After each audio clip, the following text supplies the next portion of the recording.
मैंने सुना है लाल किताब काला जादू है, टोना टोटका होता है। ये क्या है? ये सच्चाई कितनी है इसमें? 2026 जो है 2026 टोटल करेंगे 10, 10 का बना 1। ये सूर्य का साल है, 1 नंबर आ रहा है, लेकिन जोड़ा किसको किसको गया? तो कैसा रहेगा आने वाला साल? क्योंकि देखिए, 2025 तो बहुत ही बुरा गया बहुत है। बुरा गया। जब साढ़े सती प्रारंभ हुई, यानी आपकी कोर्ट में पेशी चालू हो गई, शनि देव जी के दरबार में पेशी चालू। अगर आप जाके प्लीड करेंगे, थोड़ी इसके रिलेशन न्यूमरोलॉजी के साथ भी कर सकते हैं क्या? अंकों पे बात कर सकते हैं? लाल किताब और अंकों की रेमेडीज। लाल किताब ये कहती है, मैं ना तो राशि में बिलीव करती हूँ ना नक्षत्र में। ये जो वैदिक के हिसाब से कुंडली बनी, उसको हमने समुद्र में डाल दिया। राशियां और नक्षत्र तो डूब गए, भाव और ग्रह तैरते रहे। जैसे आपने बोला ना, लास्ट घर में राहु और गुरु एक साथ बैठे रहते हैं तो कोई बीमारी हो गई तो डिटेक्ट ही नहीं हो सकती। तो क्या वो लाल किताब की रेमेडीज से हम लोग डिटेक्ट कर सकते हैं या फिर सही हो सकती है वो बीमारी? गुरु बैठा है, अद्भुत ज्ञान देगा। जरूरी नहीं कि वो डिग्री वाला ज्ञान हो, अंदरूनी जो बोलते हैं ना ब्रह्म ज्ञान, वो उसमें होता है। और ऐसे जातक का उत्थान उसका गुरु करवा देता है। और इसका सबसे सुंदर उदाहरण आज के दिन में हमारे बीच में है।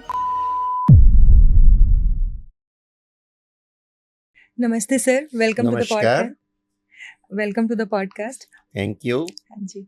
तो आज हम बहुत ही इंटरेस्टिंग टॉपिक पे बात करने वाले हैं। एस्ट्रोलॉजी का ही एक पार्ट है ये, लाल किताब के बारे में। तो क्या है ये लाल किताब? अलग है वैदिक एस्ट्रोलॉजी से या वैदिक एस्ट्रोलॉजी ही है? सबसे पहले हम विघ्नहर्ता सुखकर्ता सिद्धि विनायक के चरणों में कोटि कोटि नमन करते हुए और ये पॉडकास्ट प्रारंभ करते हैं। देखिए, जो वैदिक ज्योतिष है वो वेदों से चली आ रही है, सतयुग से चली आ रही है।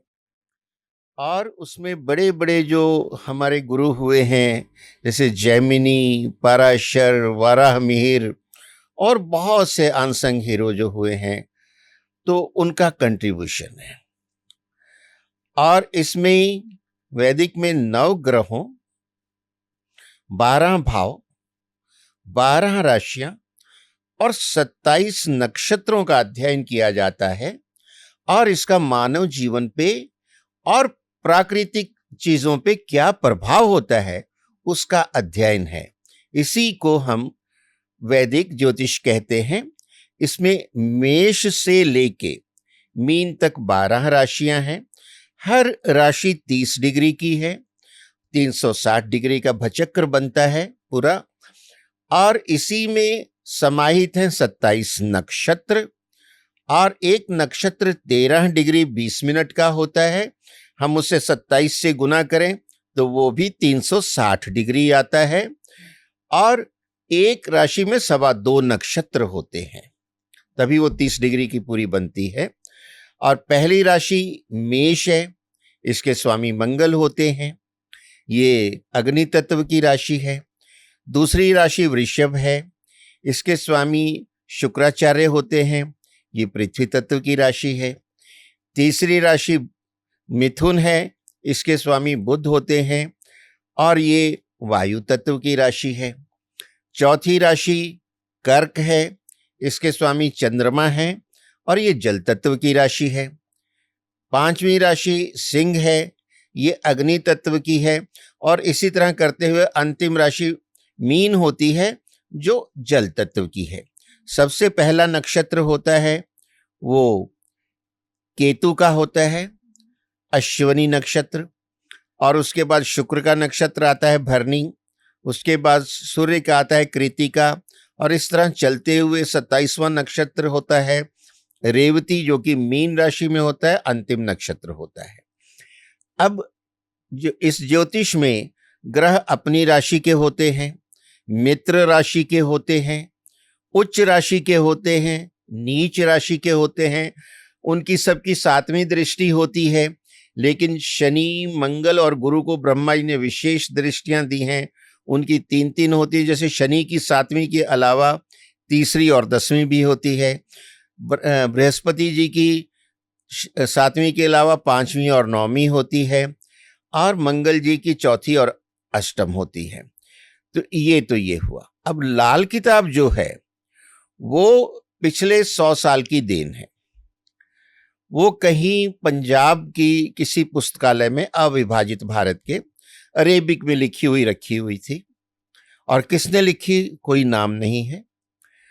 और उसको पंडित रूपचंद जी शास्त्री ने देखा, जो कि वहाँ जालंधर फरवाना विलेज के थे, गवर्नमेंट जॉब में थे उस टाइम अंग्रेजों की नौकरी में, और उन्होंने उसको समझा और अध्ययन करके उर्दू और अरेबिक में उन्होंने इसको दिया। सबसे पहले 1939 में लाल किताब गुटका आया, फिर लाल किताब के अरमान, लाल किताब के फरमान, और करते करते 1952 में वृहत लाल किताब आई और लोगों ने उसको पढ़ना शुरू किया, समझना शुरू किया। पंडित रूपचंद जी जोशी ने देखा कि ये तो अद्भुत है, बड़े सरल उपायों से बड़ी बड़ी समस्याओं का समाधान हो जाता है।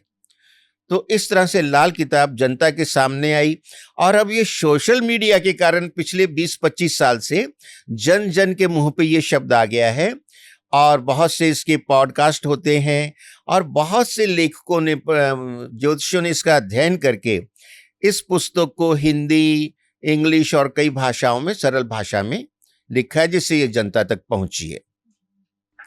बहुत ही अच्छा बताया सर आपने लाल किताब के बारे में। ऑब्वियसली सबके पास लाल किताब की जानकारी हो गई है पॉडकास्ट और रील्स के थ्रू। तो कहीं मैंने ये भी सुना है ना कि पॉजिटिव और नेगेटिव तो बहुत सारे साइड्स होते हैं लाल किताब के। तो नेगेटिव पार्ट पहले लेते हैं। मैंने सुना है लाल किताब काला जादू है, टोना टोटका होता है। ये क्या है? ये सच्चाई कितनी है इसमें? ये भ्रम है।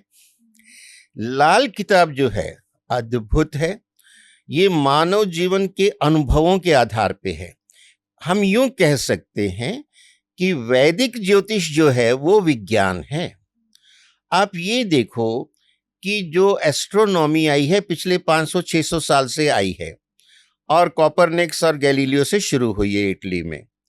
तब जाके उन्होंने ग्रहों का अध्ययन किया कि कितने डिस्टेंस पे हैं, क्या उनके रंग हैं, क्या करेक्टर हैं। लेकिन हमारे ऋषि मुनियों को तो लाखों सालों से इस बात का पता था कि इनके क्या गुण धर्म हैं, क्या डिस्टेंसेस हैं। आप ये देखिए, आता है युग सहस्त्र जोजन पर भानु, लील्यो ताहि मधुर फल जानू। यानी हनुमान जी ने बाल्यावस्था में ही सूर्य भगवान को एक मधुर फल जान के निगल लिया था। और जो है युग सहस्त्र योजन, ये डिस्टेंस है।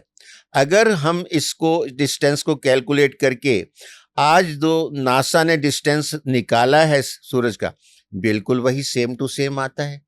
यानी उनको बिना किसी यंत्र के, उपकरण की ये चीजें पता थी, और जो कैरेक्टरिस्टिक उन्होंने दिए वो सारे आज वही मिलते हैं। तो अद्भुत ज्ञान था। ये विज्ञान है। ज्योतिष जो है अपने आप में विज्ञान है, और प्रकृति का और मानवता का विज्ञान है। इसके बाहर कुछ भी नहीं हो सकता है। और जो लाल किताब है उसकी टेक्नोलॉजी है। आपने सुना होगा ministry of science and technology. यानी साइंस को जब हम अप्लाई करते हैं और उसके बेनिफिट्स लेते हैं, वो टेक्नोलॉजी होती है। जैसे आइंस्टीन, द महानतम ग्रेटेस्ट साइंटिस्ट, उन्होंने बता दिया E=mc², यानी एनर्जी और मास के बीच का रिलेशन बता दिया कि जो मास है उसको कन्वर्ट करके हम असीम ऊर्जा ले सकते हैं। उसी आधार, वो साइंस है, सिद्धांत है, थ्योरी है। उसके आधार पे अगले वैज्ञानिकों ने एटम बम बना दिया, और आज जो हम न्यूक्लियर एनर्जी घरों में भी यूज होती है उस तक पहुंच गए। बिल्कुल वही बात है। लाल किताब ये पक्के घरों की बात करती है। मैंने बताया ना, उसमें 12 भाव हैं, 12 राशियां हैं। लाल किताब ये कहती है, मैं ना तो राशि में बिलीव करती हूं ना नक्षत्र में। ये जो वैदिक के हिसाब से कुंडली बनी, उसको हमने समुद्र में डाल दिया। राशियां और नक्षत्र तो डूब गए, भाव और ग्रह तैरते रहे। इसका एक नाम समुद्रिका भी है। और जो तैरते रहे वो पक्के घर कहलाए। जैसे कि वैदिक में हमने एक कुंडली बनाई, वो सिंह लगन की बनी, तो ऊपर 5 लिखा होगा, एंड इस तरह करके लास्ट में 4 लिखा होगा, 12। यानी 24 घंटे में भचक्र घूम रहा है। समय के अनुसार वो सारे राशियां घूमती हैं। तो जिस समय जातक का जन्म होता है, उसमें ईस्ट होराइजन पे जो राशि उदित हो रही है वो उसका लगन है, और जो जिस राशि में चंद्रमा है वो उसकी राशि है। चंद्रमा उसमें जिस नक्षत्र में है वो उसका नक्षत्र है। बाकी जो ग्रह पंचांग के हिसाब से जहां जहां है वहां बैठा देते हैं, ये कुंडली बनती है। और नक्षत्र किस ग्रह का है, मान लीजिए शुक्र के नक्षत्र में जन्म हुआ, वो नक्षत्र तो 13 डिग्री 20 मिनट का है, वो आधा चल चुका है 6 डिग्री 40 मिनट, तो शुक्र की महादशा 20 वर्ष की होती है, तो यानी आधी तो पहले ही चल चुकी है उसके जन्म से। जैसे ही जन्म हुआ 6 डिग्री 20 मिनट 6 डिग्री 40 मिनट पे था, जो शुक्र का नक्षत्र है, मान लीजिए भरनी शुक्र का नक्षत्र है, तो जातक की जो लाइफ अनलॉक हुई वो शुक्र की महादशा से हुई, और उसको 10 साल शुक्र की महादशा मिलेगी, फिर सूर्य की, और जो सीक्वेंस है उस तरह आगे बढ़ेगी। लेकिन लाल किताब इसको नहीं मानती, वो कहती जो 5 लिखा है वो 1 बन गया, काल पुरुष के पक्के घर बन गए 1 से 12 तक। और हर घर का एक कारक होता है, एक मालिक होता है। तो पहला पक्का घर मालिक मंगल, कारक उसका जो है सूर्य है। अब पहली राशि मैंने बताई आपको मेष, वो मंगल की होती है, मतलब पक्के घर के रूप में कनेक्शन राशि से ही है। दूसरा पक्का घर शुक्र का है, वृषभ राशि है, लेकिन उसका कारक गुरु है। आपका परिवार है, धन है, कुटुंब है, स्टेटस है, वो सब वहां से आना है। विद्या, गुरु विद्या का कारक है। तीसरा पक्का घर जो है वो बुध का है, बुध मालिक है, लेकिन उसका जो कारक है वो मंगल है। अब काल पुरुष का जो तीसरा पक्का घर है आपके कंधे हैं, कंधे जो शौर्य है, पराक्रम है। अब मालिक तो बुध है, बुध में शक्ति नहीं है, बुद्धि है।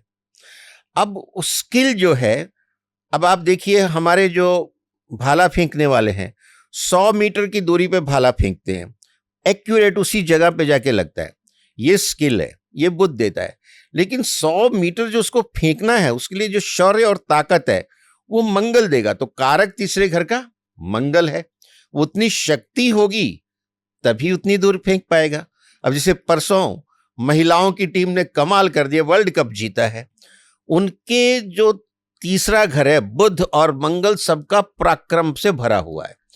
उनको पता है कब मारना है, चौका छक्का रन लेना है, और छक्का मारने में कितनी शक्ति लगती होगी, बॉल जाती है 100 मीटर तक, तो आप देखिए। तो वो इस तरह से जो हमको टेक्नोलॉजी की तरफ ले जाती है लाल किताब। चौथा पक्का घर चंद्रमा का है, भूमि भवन माता वाहन का सुख। अब चौथी राशि मैंने बताई थी कर्क है, उसका मालिक चंद्रमा है, तो चौथे पक्के घर का मालिक चंद्रमा है और कारक भी चंद्रमा है। मां अपने बच्चों में किसी को दखल नहीं देने देती, सबको चुप करा देती है, तो उसके मालिक और कारक दोनों माता है, चंद्रमा है। पांचवा पक्का घर जो है वो सूर्य का है, सिंह राशि, कारक उसका गुरु है, क्योंकि वो आपकी अथॉरिटी है, आपका हायर एजुकेशन ज्ञान है, और आपकी संतान है, आपका प्यार और रोमांस है, आपकी अथॉरिटी है, कारक गुरु है, लेकिन उसका मालिक सूर्य है। यानी 5वें पक्के घर में अगर सूर्य बैठा है, ऐसे जातक का बहुत नेम फेम होगा, सरकार की तरफ से कुछ ऐसी उसको सहूलियत मिलेगी, उसका नाम हो जाएगा, स्टेटस आ जाएगा। गुरु बैठा है, अद्भुत ज्ञान देगा, जरूरी नहीं कि वो डिग्री वाला ज्ञान हो, अंदरूनी जो बोलते हैं ना ब्रह्म ज्ञान, वो उसमें होता है, और ऐसे जातक का उत्थान उसका गुरु करवा देता है। और इसका सबसे सुंदर उदाहरण आज के दिन में हमारे बीच में है योगी आदित्यनाथ जी। अब छठा पक्का घर है उसका कन्या राशि, मालिक तो बुध है, लेकिन उसका कारक बुध के साथ साथ केतु भी है, क्योंकि राहु और केतु को छाया ग्रह होने के कारण ब्रह्मा जी ने कोई भी राशि का मालिक नहीं बनाया है, लेकिन उन्होंने कहा कि हम तो फिर मिनिस्टर विदाउट पोर्टफोलियो हो गए, हमारा भी तो कुछ करो। तो छठा घर आते आते केतु ने अपना कारकत्व ले लिया छठे घर के लिए। ये शत्रु का स्थान है, रोग का स्थान है, ऋण रोग शत्रु का स्थान है। अगर आपका केतु अच्छा नहीं है, वो इस घर से संबंधित समस्याएं दे सकता है, और राहु केतु जब बीमारी देते हैं तो डिटेक्ट ही नहीं हो पाती है। और 7वां पक्का घर ये पति पत्नी का घर है, और ये प्यार का, रोमांस का घर है। 7वां पक्का घर शुक्र, इसका तुला राशि आ गई। शुक्र इसका मालिक है, लेकिन इसका कारक शुक्र और बुध दोनों ही हैं। कहते हैं ना कि चक्की होती है, उसका नीचे का पार्ट वो हो गया शुक्र, ऊपर जो घूमता है वो हो गया बुध।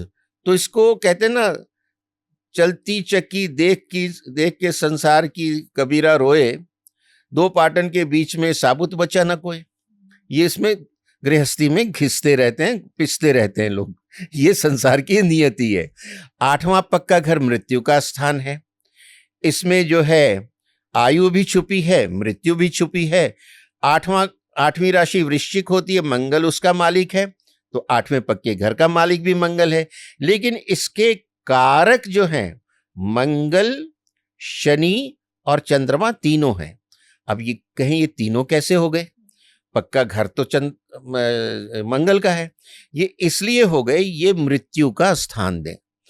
किसी को जिंदा रखना है या मार देना है, यानी मृत्यु दंड देना है। भाई कोर्ट में भी ना 3 या 5 जजेस की बेंच होती जो फांसी सुनाते हैं।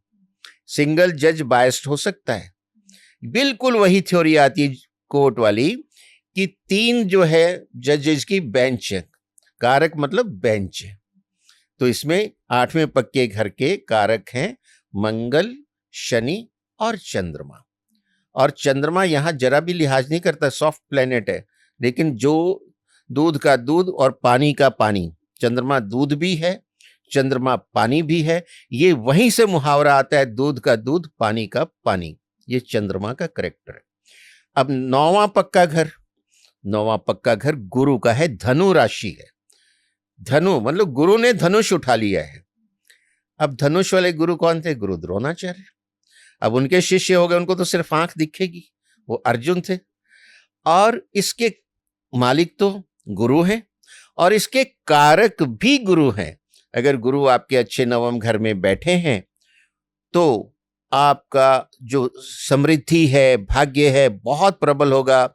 आपके अपने बुजुर्गों से, पिता से, साधु संतों से बहुत आशीर्वाद मिलेगा, बहुत ज्ञान मिलेगा। और ये विदेश का भाव भी है, तो विदेशों से संबंध कुछ हैं आपके, पढ़ाई से रिलेटेड, व्यापार से रिलेटेड, उसमें फलित होंगे।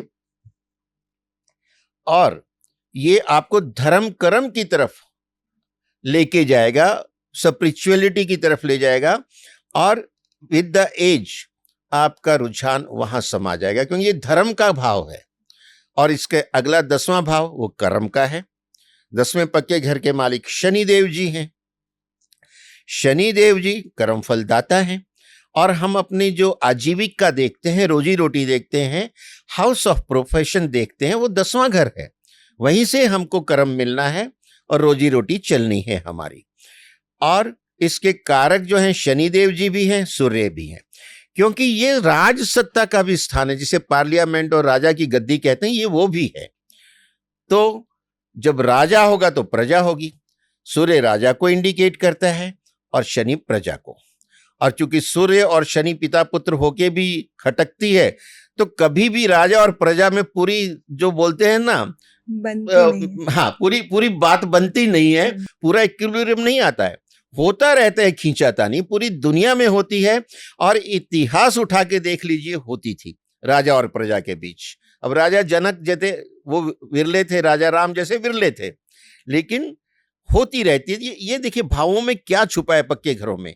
और ये काल पुरुष की जो है घुटने हैं, बॉडी से भी ये सारा कनेक्ट होता है। और 11वां पक्का घर कुंभ राशि आ जाती है। 11वीं राशि, उसका जो मालिक है वो शनि है, लेकिन ये कोर्ट का रूम है, यहां जस्टिस होता है। और इसका कारक गुरु है, क्योंकि जब भी कोर्ट में कोई सुनवाई होती है, गवाही के आधार पर होती है, और गवाह हमेशा अपने धर्म की कसम खा के कहता है कि मैं जो कहूंगा सच कहूंगा, सच के सिवा कुछ नहीं कहूंगा।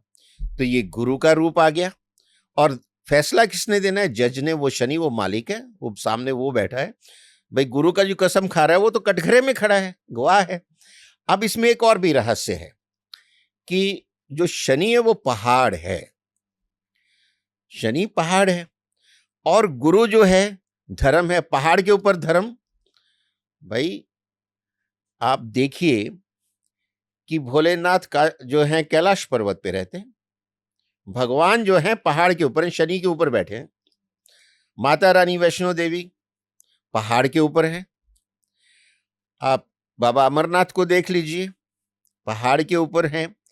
आप तिरुपति बालाजी को देखिए, पहाड़ के ऊपर है। यानी 11वां घर पहाड़ों के ऊपर जो धर्म स्थल है वो भी है। और तभी, और ये वैदिक के हिसाब से लाभ स्थान है, आपको लाभ और एम्बिशन यहीं से है। तो अगर हम ब्लेंडिंग करें वैदिक और लाल किताब की, तो इस घर में तो अद्भुत सुख छुपा हुआ है। और इसी तरह आप देखेंगे कई लोग ऐसे हैं जो हर साल माता रानी के दर्शन करने जाएंगे विदाउट फेल। उन पे बड़ी कृपा आती माता रानी की। शनि भी खुश और बृहस्पति भी खुश, माता रानी खुश। कई लोग जो हैं तिरुपति बालाजी जाएंगे, हर साल जाएंगे, उससे पहले 6-6 महीने में जाएंगे, तो उनका एक कनेक्शन हुआ हुआ है। तो 11वें भाव में ये छुपा हुआ है, ये अपने पांवों में पिंडलियां हैं। 12वां पक्का घर अंतिम घर है। ये भी गुरु का है, मीन राशि है। तो इसका जो मालिक है वो गुरु है, और जो इसका कारक है वो गुरु और राहु दोनों है। अगर राहु भी वहां बैठ गया तो गुरु चुप कर जाता है, फिर फैसला वो छोड़ देते हैं राहु पे। अब राहु और गुरु का भेद क्या है? ये आपका मोक्ष का स्थान भी है, बेडरूम भी है, लंबी हॉस्पिटलाइजेशन भी यहीं से देखी जाती है, जेल यात्रा भी यहीं से देखी जाती है। अगर आपके कुंडली में गुरु 10वें भाव में है और 12वें में राहु बैठा है, झूठे केस में आपका फंसना निश्चित है, लंबी जेल यात्रा तक हो सकती है। तो ये इस भाव का रहस्य है। और अगर इस भाव, और ये छठे से बिल्कुल सामने है 7वां, छठे और 12। अगर कोई रोग आता है तो ये रहस्यमय रोग आता है, डॉक्टर ढूंढते हैं कि भाई सारी रिपोर्ट तो ठीक आ रही है, बंदा किसी भी दवाई से ठीक नहीं हो रहा। तो ये राहु और केतु के रोग होते हैं। तो इस तरह से ये 12 भावों की विवेचना है लाल किताब के हिसाब से। और उसको किस तरह से फिर ग्रह कहाँ बैठा है, किसको देखता है। अच्छा, तो अभी हमने जो बात करी वो कुंडली के ऊपर बात करी कि लाल किताब में कुंडली कैसे बनी और 12 घर कैसे कैसे होते हैं। जी हाँ, कि वैदिक की कुंडली से कैसे हमने उसको लाल किताब की कुंडली में कन्वर्ट किया और किस तरह से इंटरप्रिटेशन चेंज हुआ। जैसे आपने बोला ना, लास्ट घर में राहु और गुरु एक साथ बैठे रहते हैं तो कोई बीमारी हो गई तो डिटेक्ट ही नहीं हो सकती। तो क्या वो लाल किताब की रेमेडी से हम लोग डिटेक्ट कर सकते हैं या फिर सही हो सकती है वो बीमारी? जी हाँ, वो लाल किताब के उपायों से जो लाल किताब की कुंडली बनी है उसका समाधान निकलता है। जैसे कि 8वें भाव में यदि चंद्रमा बैठा है तो वो बहुत तकलीफ देगा। आपके जो ये पार्ट है 8वां बॉडी का, इसमें पानी भी भर सकता है, आपको डिप्रेशन बहुत आएगा, मूड स्विंग बहुत आएगा। और ऐसे लोग अमावस्या को खासकर उनको ऐसा लगता है कि आत्महत्या कर लें, मतलब यहां तक ये ले जाता है अगर ये पीड़ित है तो। अब लाल किताब इसकी जो टेक्नोलॉजी बताता है, 8वां घर जो है वो कब्रिस्तान है, शमशान घाट है, डेथ हाउस। मतलब नेचर में वो जगह कहाँ है उसको आइडेंटिफाई करता है, बॉडी में वो जगह कहाँ है वो आइडेंटिफाई करता है, उनको कनेक्ट करता है और उसकी रेमेडी देता है। अब शमशान घाट में चंद्रमा यानी जल चला गया, आपके बॉडी का जल वहां चला गया। अगर उसको हम फ्री कर दें, निकाल दें, तो आपके बॉडी में जो समस्या है वो दूर हो जाएगी, चंद्रमा आपका ठीक हो जाएगा।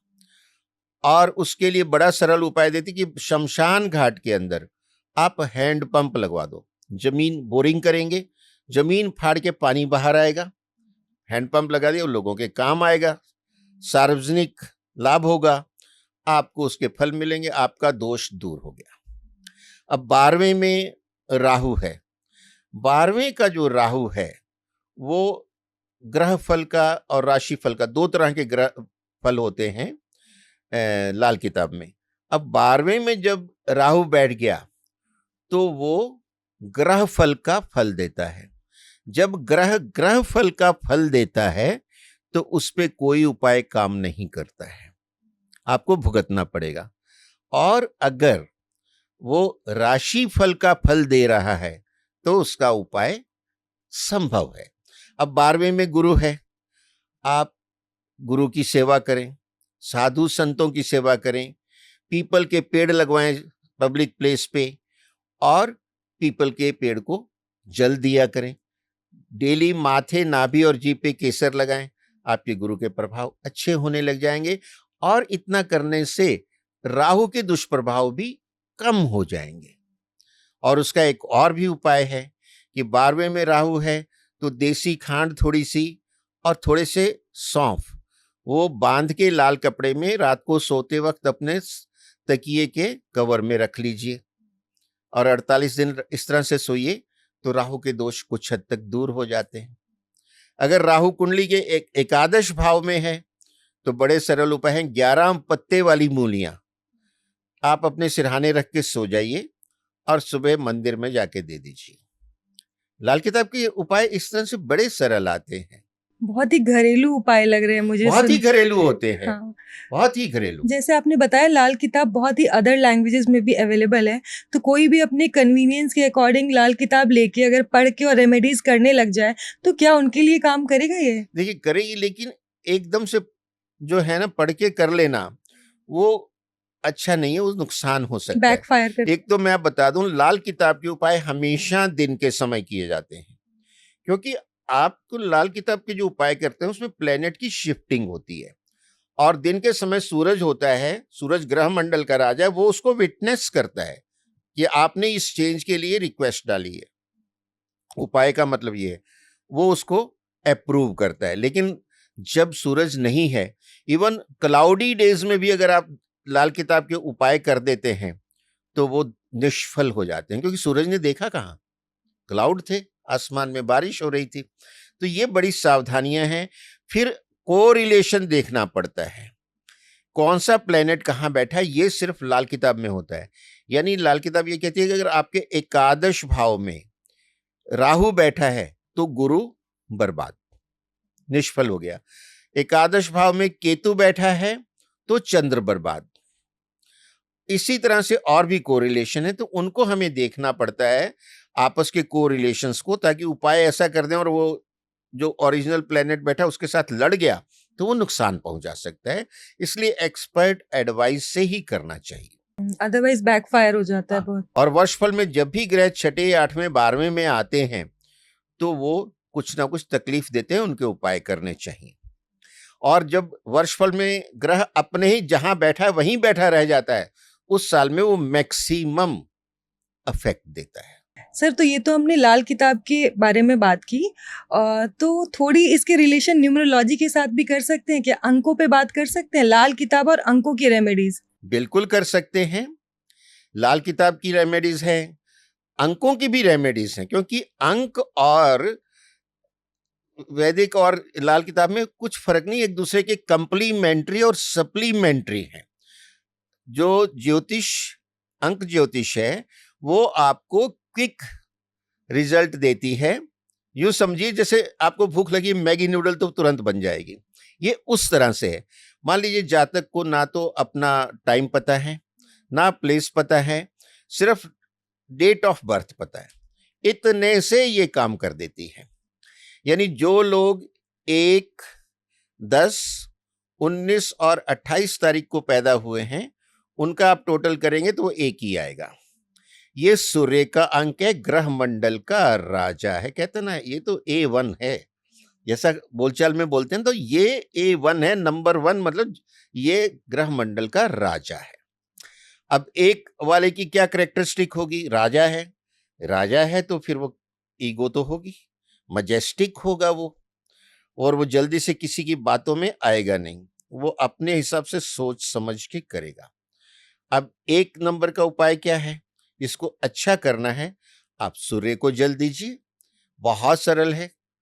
सुबह नहाने के बाद तांबे के लोटे में पानी लीजिए, सूर्य भगवान को जल दीजिए और 3 बार घूम जाइए, परिक्रमा हो गई, और वहां ओम आदित्याय नमः या गायत्री मंत्र का पाठ कर लीजिए। इतने से आपका अच्छा हो जाता है। और लाल किताब में हम कैसे अच्छा करते हैं कि भाई बंदरों को गुड़ और गेहूं खिलाओ, भगवान श्री राम की सेना है वो, और भगवान श्री राम सूर्यवंशी थे, कनेक्शन आता है। और जब भी हम कहते हैं राजा, तो हमारे सनातन में राजा का मतलब राजा राम, सूर्यवंशी। और अब बात आई 2 की, जिनका जन्म 2 तारीख, 11 तारीख, 20 तारीख और 29 को हुआ है, उनका जो है मूलांक 2 आएगा। मूलांक 2 आएगा, ये चंद्रमा का नंबर है। चंद्रमा का नंबर है तो चंद्रमा के देवता हैं भगवान शिव। अब भगवान शिव की आराधना कीजिए, उनको कच्चे दूध जल चढ़ा के नमः शिवाय का जाप कीजिए, सफेद चीजें समर्पित कीजिए। माता चंद्रमा है, मौसी, दादी, नानी, जितनी बुजुर्ग महिलाएं हैं घर की, उनके पांव छू के आशीर्वाद लीजिए, आपका चंद्रमा अच्छा होने लग जाएगा। अब आती है 3 की बात। 3, 12, 21 और 30 तारीख को जन्मे लोगों का जो मूलांक है वो 3 होगा। ये गुरु का अंक है, अद्भुत अंक है ये, क्योंकि 2 और 1 को जोड़ें तो 3 बनता है। और इसमें चंद्रमा भी है, इसमें सूरज भी है, और ये गुरु भी है। इसमें 1 और 2 हिडन है। अब गुरु जो है, तो आपके जो गुरु हैं, जो बुजुर्ग हैं, उनकी आज्ञा का पालन करें, उनकी सेवा करें, साधु संतों की सेवा करें।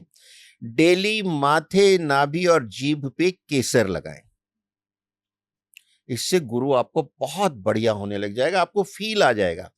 और पीपल का वृक्ष, भगवान कृष्ण गीता के 10वें अध्याय में कहते हैं, वृक्षों में मैं साक्षात अश्वत्थ हूं।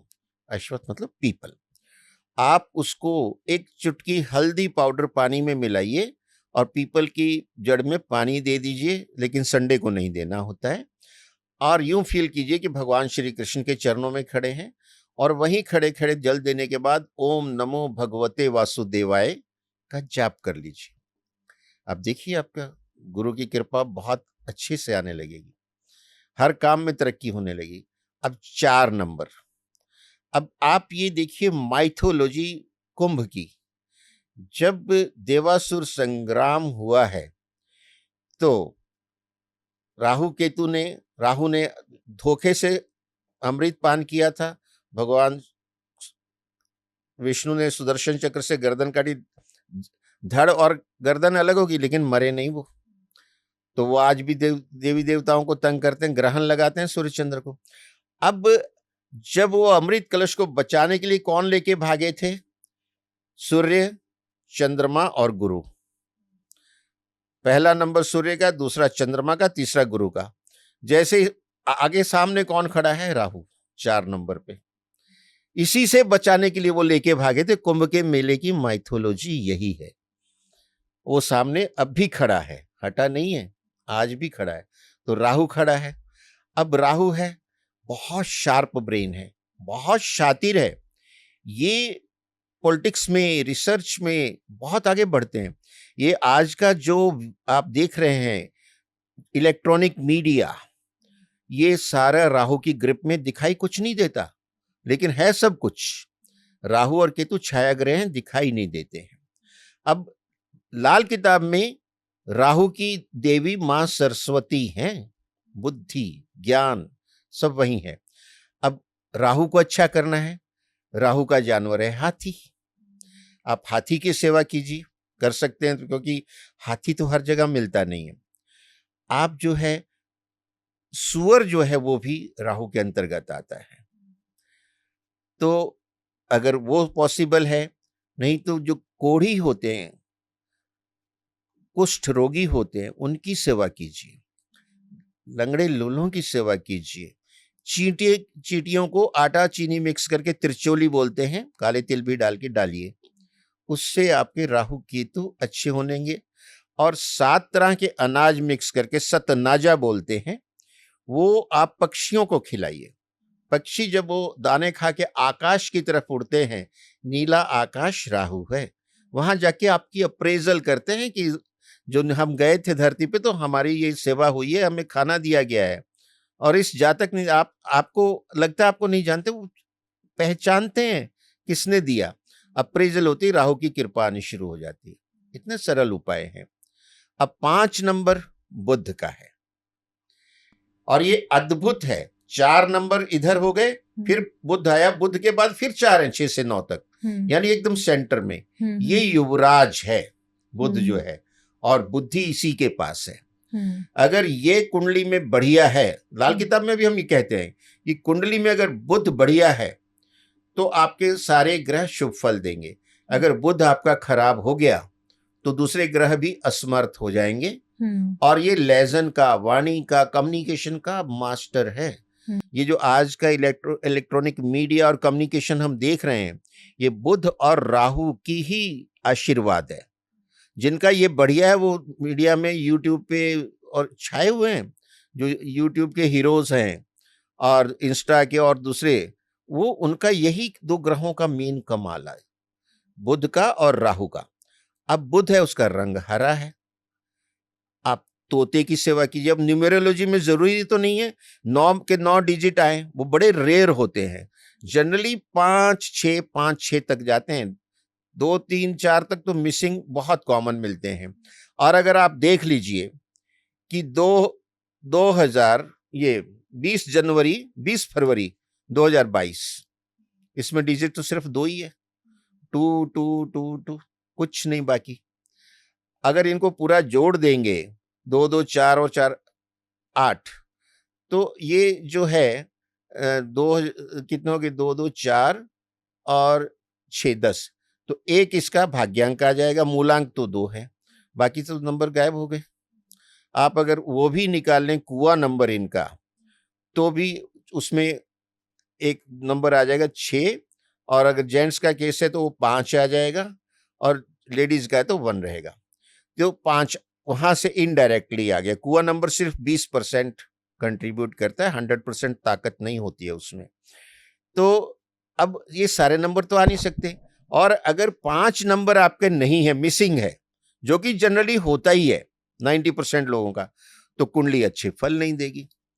अब उसमें जो हमारी ये ज्योतिष शास्त्र कहता है, अंक शास्त्र, न्यूमेरोलॉजी, वो कहता है कि आप अपने नाम के स्पेलिंग इस तरह से एडजस्ट करो कि नए नंबर्स का टोटल 5 आ जाए।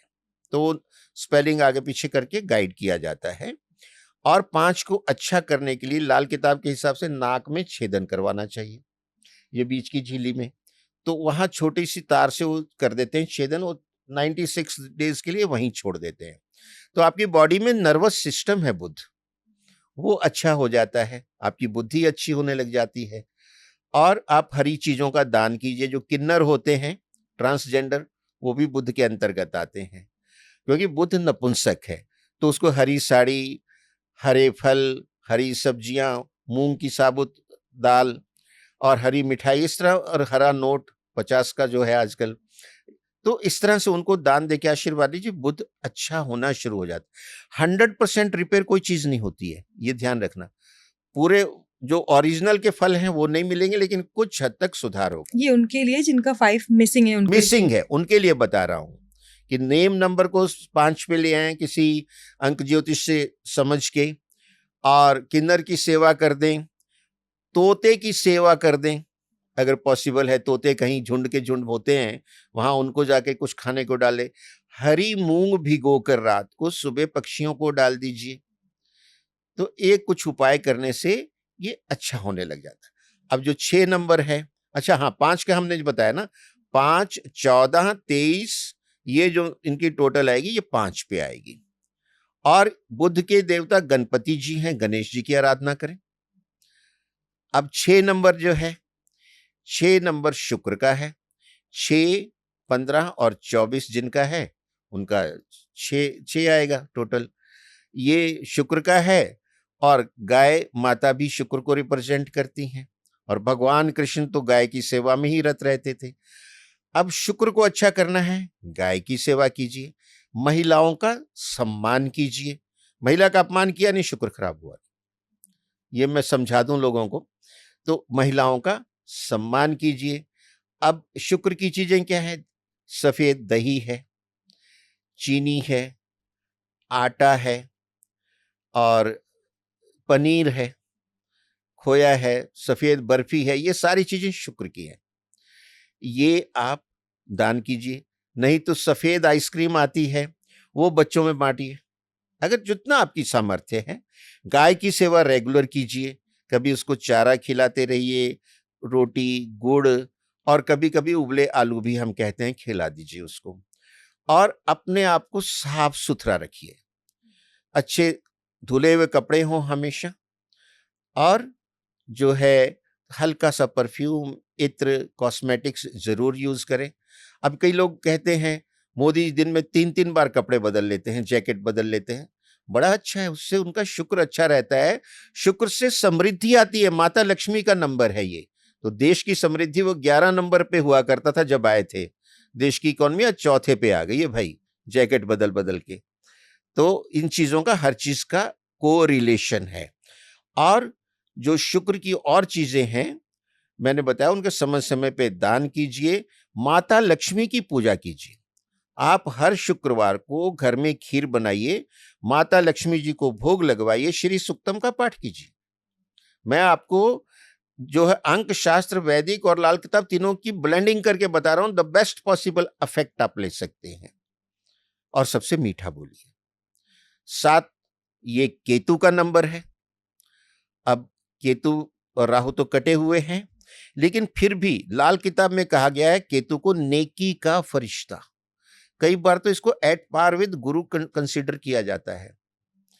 तो ये नेक भी है, नुकसान करता है तो नुकसान भी बहुत करता है। और जो 81 कॉम्बिनेशन होते हैं न्यूमेरोलॉजी के, उसमें 7 को न्यूट्रल टाइप माना गया है। इसका किसी के साथ कोई झगड़ा नहीं है, यानी कोई भी नंबर इसके एंटी नहीं। जैसे 4 राहु का नंबर है, 1 सूर्य का है, 1 और 4 आपस में शत्रु हो जाएंगे। राहु और सूर्य वैदिक में भी शत्रु हैं, लाल किताब में भी शत्रु हैं। लेकिन केतु जो है नेकी का फरिश्ता है, इससे जल्दी जल्दी किसी की शत्रुता नहीं, सबसे न्यूट्रल की तरह ही बिहेव करता है। अब केतु क्या है? कुत्ता है। मिक्स कलर के जो कुत्ते होते हैं ना, स्पेशली ब्लैक एंड व्हाइट, वो है। और उसकी सेवा कीजिए। और लाल किताब कहती है कि केतु का उपाय चंद्र से, यानी चंद्र दूध है, केतु कुत्ता है, तो केतु को दूध पिलाइए, कुत्ते को दूध पिलाते रहिए, टाइम टू टाइम बिस्किट दीजिए। और काले सफेद मिक्स कलर के कंबल सर्दियों में गरीबों को बांट दीजिए, वो केतु होता है। अपंगों की सेवा कीजिए, क्योंकि कटा हुआ है ना केतु, अपंग जो उसका कुछ अंग नहीं है, उनकी सेवा कीजिए। ये चीजें अच्छी होने लग जाती है इतने से। और गणेश जी का पूजन करते रहें, वो आपको लाभ मिलेगा इससे। 8 नंबर आ जाइए, शनि का नंबर है, सभी डरते हैं। 8, 17 और 26। रिकॉल कीजिए, पूरे विश्व में 26 में बड़ी बड़ी दुर्घटनाएं हुई हैं। 26 तारीख को बड़ी बड़ी दुर्घटनाएं पूरे विश्व में, आपको हिस्ट्री देखिए, आपको बहुत मिलेंगी। ये शनि का है, ये कर्मफल दाता है, और इस नंबर से सभी डरते हैं। 1 और 8 की दुश्मनी है। 4, 8 जिसका आ गया भाग्यांक और मूलांक, सारी जिंदगी संघर्ष करता रह जाता है, वो हैंड टू माउथ ही रह जाता है। ज्यादातर केसेस में ऐसा देखा गया है। उपाय कर ले तो कुछ अच्छा हो सकता है। अब शनि का है तो जो अपंग हैं, गरीब हैं, उनकी सेवा कीजिए। खास करके मजदूर जो हैं, जहाँ कंस्ट्रक्शन वर्क चल रहा है, मजदूरों के लिए पैक्ड फूड ले जाइए, उनको बांट के आइए। 8 शनिवार लगातार बांट दीजिए, आपको राहत आने लगेगी। या ये लोहे के चिमटे, तवे, ये बांटिए गरीबों को, ये हर एक के काम की चीज है। साबुत उड़द काले रंग की वो बांटिए, सरसों का तेल बांटिए। ये शनि की चीजें बांटने से आपका 8 नंबर अच्छा होने लग जाएगा, शनि अच्छा होने लग जाएगा। अब बात आती है अंतिम नंबर 9 की। ये मंगल का नंबर है और ये साल भी मंगल का है, 2025। अब मंगल जो है बड़ा क्रूर ग्रह है, करता है तो मंगल ही मंगल कर देता है, लेकिन उल्टा चलता है तो बड़ा क्रूर ग्रह है। और ये युद्ध है, अग्नि है, अस्त्र शस्त्र है। जिनका जन्म 9 को, 18 को और 27 को हुआ है, उसका टोटल 9 आता है। ये मूलांक 9 बन जाता है। उसमें भी खास करके 18 जो नंबर है, उनको बड़ा सावधान रहना है। एक सूरज का नंबर है, 8 शनि का, सूरज शनि का टकराव है इस नंबर के अंदर। तो ये नंबर वैसे भी उतना अच्छा नहीं माना जाता है, क्योंकि किनको जो टोटल करके वो आ रहा है, शत्रुओं को टोटल करके आ रहा है। तो शत्रु जब इकट्ठे होंगे तो कुछ दुर्घटना ही अलग अलग करेंगे। नंबर्स भी इफेक्ट करते हैं। यस, कॉन्स्टिट्यूट क्या है उसके, वो भी अफेक्ट करते हैं। तो इस नंबर के लिए क्या किया जाए? हनुमान जी की भक्ति की जाए। मंगल के देव जो है, मंगल के देवता हनुमान जी हैं। लाल देह लाली लसे, अरुधरी लाल लंगूर, वज्र देह दानव दलन, जय जय जय कपिसूर, सियापति रामचंद्र की जय, उमापति महादेव की जय। तो हनुमान जी की भक्ति करिए। और जो है, आप बड़े भाई का आदर कीजिए। बड़ा भाई मंगल होता है। लगातार 8 मंगलवार घर में हलवा बनाइए, लेकिन दूध जरूर डालिए। हनुमान जी को हनुमान मंदिर में जाके भोग लगवाइए, हनुमान चालीसा पढ़िए। आपके मंगल के प्रभाव अच्छे होने लग जाएंगे। नटशेल में हमने सबको उपाय बता दिए हैं और लोग इसका लाभ उठाएं, बहुत अच्छा होगा। सर, आपने जो रेमेडीज बताई ना कहीं मुझे लग रहा है ना ये हमें नेचर से करीब ला रहा है और हमारी लाइफ में डिसिप्लिन लेके आ रहा है। बिल्कुल। If you have discipline life, life will give you decency and dignity, and if you take it in a casual way, you are bound to get casualty. Choice is yours. तो ये discipline लाता है। आप जब सूर्य को जल देते हैं ना, आपका लाइफ डिसिप्लिन होने लग जाता है। आप में प्रशासनिक क्षमता और अच्छा सोचने की क्षमता आने लग जाती है। माथे नाभि जी पे केसर लगाते हैं, आपके जो अंदरूनी ज्ञान जागृत होने लग जाता है, आप अच्छाई की तरफ बढ़ते हैं। जैसे आपने 26 को ना बुरा अंक कहा था कि 26 उतना अच्छा नहीं होता, तो मुंबई में एक हादसा भी हुआ था ताज में, 26/11 ही हुआ था बर्बादी वो हो भी। गई थी। हाँ जी, तो आने वाला साल भी 2026 है, तो कैसा रहेगा आने वाला साल? क्योंकि देखिए, 2025 तो बहुत ही बुरा गया बहुत है। बुरा गया। 2026 जो है 2026 टोटल करेंगे 10, 10 का बना 1। ये सूर्य का साल है, 1 नंबर आ रहा है। लेकिन जोड़ा किसको किसको ज्ञान, मैंने बताया ना, कॉन्स्टिट्यूएंट 2, 2 और 6। 2 नंबर किसका है? चंद्रमा। चंद्रमा का। 6 किसका है? शुक्र का। दोनों ही महिलाएं हैं। आप महिलाओं का सम्मान करते रहिए और माता के चरण छू के आशीर्वाद लीजिए। आपका ये साल अच्छा जाएगा। अदरवाइज मंडेन अफेयर में देखें तो ये साल अच्छा नहीं है, क्योंकि जो हमारी विक्रमी संमत आएगी 2082 चल रही, 2083 आएगी 20 मार्च 2026 से। उसमें जो वर्ष का राजा है वो गुरु है, सशेष गुरु है।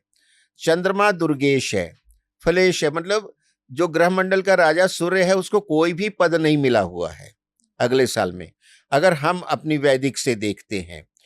और जो हमारी मकर संक्रांति होगी 14 जनवरी 26 को, वो भी बहुत फेवरेबल नहीं है। तो ये देखते हुए अगले साल के जो प्रभाव हैं वो बहुत अच्छे नहीं हैं। पहले के जो 4 महीने होंगे, जनवरी से लेकर अप्रैल मई तक, बड़े ही कठिन माह होंगे, कठिन समय होगा पूरे विश्व के लिए। जितने देशाध्यक्ष हैं सब तनावग्रस्त रहेंगे, दिशाहीन रहेंगे और देशों की आपस में ईगो बहुत क्लैश होगी, जो कि ऑलरेडी हो चुकी है। उठापटक बहुत बढ़ेगी और आप देखिए कि सब ने अपने न्यूक्लियर वेपन टेस्ट करने शुरू कर दिए हैं और एक कुछ भी अहित हो सकता है। हालांकि जून से गुरु अपनी उच्च राशि कर्क में जाएंगे, लेकिन वो भी 5 महीने हार्डली उसमें रहेंगे, अक्टूबर तक। एक राशि में वो 12.5-13 महीने रहते हैं। अतिचारी चल रहे हैं, वो भी ज्यादा मदद नहीं कर पाएंगे, थोड़ी राहत आने की उम्मीद है। तो ये जो समय मुझे दिखता है 2026 का, कुल मिला के ये भी कोई बहुत अच्छा समय नहीं है संसार के लिए। और इसमें तरह तरह की प्राकृतिक आपदाएं भी हैं और देशों के युद्ध भी हैं। एक देश दूसरे देश पे कब्जा करने की कोशिश करेगा। आप देखिए यूक्रेन रशिया का क्या चल रहा है। तो इस तरह की समस्याएं अगले साल में बहुत आएंगी। राजा का वर्ष है, ये राजा को और ज्यादा तनाव देने वाला है, यानी जो देशाध्यक्ष है। सर, अभी आपने 8 नंबर को भी बुरा बताया था, शनि का नंबर है, तो शनि की 7.5 क्या होती है? किसकी 7.5 चल रही है? ये प्रश्न तो आपने अद्भुत किया है। शनि की जो साढ़े सती है हमेशा 3 राशियों पे चलती है और 2 राशियों पे उसकी चलती है ढैया। यानी 12 में से 5 राशियां हमेशा शनि जी की नजर में रहती हैं। उनके लेखे कर्मों का लेखा जोखा वो देखते रहते हैं, उनको कर्म फल मिलते रहते हैं, अच्छे या बुरे वो उनके कर्मों के आधार पे है। और 2 राशियों की चलती है ढैया। अब इस समय में, वर्तमान समय में, मेष, कुंभ और मीन राशि की तो साढ़े सती चल रही है और धनु और सिंह की ढैया चल रही है। साढ़े सती क्या होती है? आपकी जन्मकालीन चंद्रमा जो है उसके 12वें घर में जब शनि जी गोचर करते करते आते हैं तो साढ़े सती शुरू होती है। 2.5 साल वहां रहते हैं, फिर चंद्रमा के ऊपर आ जाते हैं 2.5 साल। वो साढ़े सती के बड़े भारी समय होता है। 5 हो गए, फिर चंद्रमा से अगली राशि में चले जाते हैं तो ये उतरती साढ़े सती होती है। 2.5 साल वहां, तो तीनों मिला दें 2.5 साल तो 7.5 साल हो गए। और अगर 360 डिग्री के भचक्र में इसको देखें तो ये 90 डिग्री का आर्क हो जाता है। वो 90 डिग्री का आर्क यानी जब आपके चंद्रमा के लेफ्ट में है, चंद्रमा के ऊपर है, चंद्रमा के राइट में, वो आपकी साढ़े सती है। और जब आपके चंद्रमा से चतुर्थ में है तो ये चतुर्थ ढैया है, जब अष्टम में है तो अष्टम ढैया है। शनि देव जी कर्मफल दाता है, ब्रह्मांड के महान्यायाधीश है और भगवान ब्रह्मा जी ने इनको ड्यूटी दी है कि आपको लोगों के कर्मों का हिसाब किताब रख के उनको उसके हिसाब से फल देना है। नहीं तो सारे ब्रह्मांड में अनुशासन ही खत्म हो जाएगा। मैं चाहे ये करूं, मैं चाहे वो करूं, मेरी मर्जी, मेरा तो कोई कुछ कर ही नहीं सकता। ऐसा नहीं है, पूरा कंट्रोल है सृष्टि का। तो जब साढ़े सती प्रारंभ हुई यानी आपकी कोर्ट में पेशी चालू हो गई, शनि देव जी के दरबार में पेशी चालू हो गई। अगर आप जाके प्लीड करेंगे, क्षमा मांगेंगे, तो आपकी जो सजा है उसमें कुछ ना कुछ कंसेशन होगी। अगर आप नहीं जाएंगे, प्लीड नहीं करेंगे, तो जो होता है ना कि आपकी तारीख आई, आप पेशी पे नहीं गए, फिर आई, फिर नहीं गए, तीसरी बार भी नहीं गए, तो एक्स पार्टी डिसीजन हो जाता है। जो भी डिसीजन होगा वो फाइनल होगा। प्रॉपर्टी भी जब्त हो सकती है, अरेस्ट भी हो सकता है। और हमने देखा है दिल्ली के मुख्यमंत्री को घर से उठा के ले गए, अरेस्ट कर दिया था। तो वो यही था कि सम्मन पे सम्मन आ रहे थे, मैं नहीं जाऊंगा सीबीआई के पास। बिल्कुल वही बात है। जब साढ़े सती शुरू हुई है, ढैया शुरू हुई है, या शनि नीच के हैं, महादशा शुरू हुई है, तो आपको शनि देव जी के दरबार में जाना है, अपना वकील नियुक्त करना है। हर कोई अपना वकील करता है ना। तो अब यहाँ वकील कौन है? हनुमान जी हैं। हनुमान जी आपकी रक्षा करते हैं शनि देव जी से। तो आप हनुमान चालीसा डेली पढ़िए, सुंदरकांड का पाठ कीजिए, हनुमान जी के चरणों में हाजिरी दीजिए, बताइए उनको कि मेरी फाइल खुल गई, साढ़े सती में आ गया हूं, उनकी कृपा आती है। और शनिदेव जी के दरबार में भी जाना है आपको। शनिदेव जी के मंदिर में जाइए, शनिवार शाम को छाया पात्र समर्पित कीजिए, उनको प्रार्थना कीजिए कि हे कर्मफल दाता, हे ब्रह्मांड के महान्यायाधीश, अपना नाम गोत्र बोलते हैं हम पूजा में, वैसे बोलना है कि हमसे जाने अनजाने जो कोई गलती भूल हुई है उसको क्षमा करें, कृपा करें। और छाया पात्र क्या है ये भी मैं बता देता हूँ। एक लोहे की कढ़ाई लेनी है, उसमें सरसों का तेल डालना है, उसमें आपको अपना चेहरा देखना है। चेहरा देखा, चेहरे का रिफ्लेक्शन आ गया तेल में, फिर हाथ ले जाने हैं, उसका रिफ्लेक्शन आ गया, फिर पलट देना है, उसका रिफ्लेक्शन आ गया।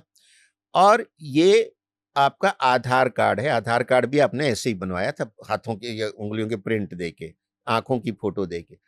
तो ये तभी इसे बायोजेनरिक कहते हैं आधार कार्ड को। तो ये वो सतयुग से चला आ रहा है। तो अब शनिदेव जी पहचानेंगे ये कौन सा जातक है, किस, जो आपने उनके सामने छाया पात्र रखा तो आईडी कार्ड रख दिया ना।